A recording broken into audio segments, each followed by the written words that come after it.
కాంగ్రెస్ ప్రభుత్వంపై బీసీల్లో ఆగ్రహ ఆవేశాలు వ్యక్తమవుతున్నాయి. సర్కార్ విడుదల చేసిన కులగణన గణాంకాల నివేదికపై రగిలిపోతున్నారు. కులాల వారీగా జనాభాను భారీగా తగ్గించారని తీవ్ర ఆగ్రహం వ్యక్తం చేస్తున్నారు. 10 ఏళ్లలో అసలు బీసీల్లో జనాభే పుట్టలేదన్నట్టుగా తాజా నివేదిక ఉన్నదని తీవ్ర అభ్యంతరం వ్యక్తం చేస్తున్నారు.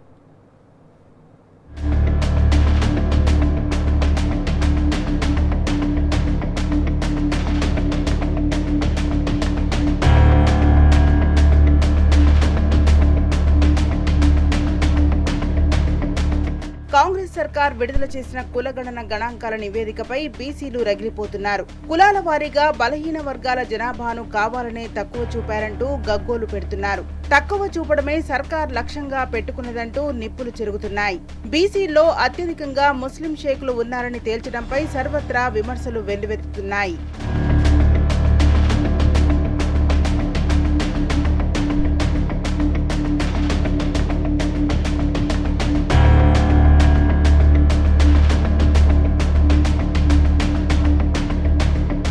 కాంగ్రెస్ ప్రభుత్వం నిర్వహించిన ఇంటింటి సర్వే 2024 గణాంకాల నివేదికను తాజాగా ప్రభుత్వం విడుదల చేసింది.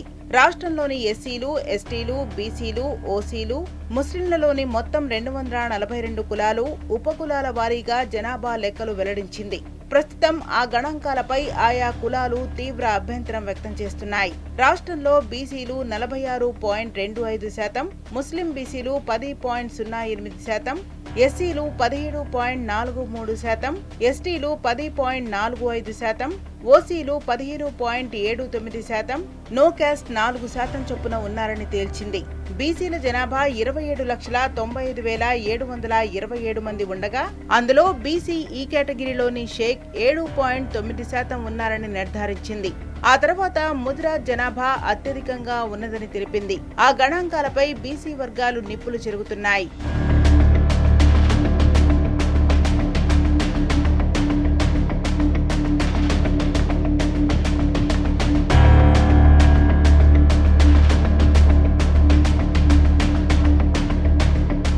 రాష్ట్రంలో బీసీలైన పద్మశాలిల సంఖ్య ఎక్కువగానే ఉన్నది. ప్రభుత్వం పద్మశాలిల సంఖ్యను 3.3%గానే చూపింది.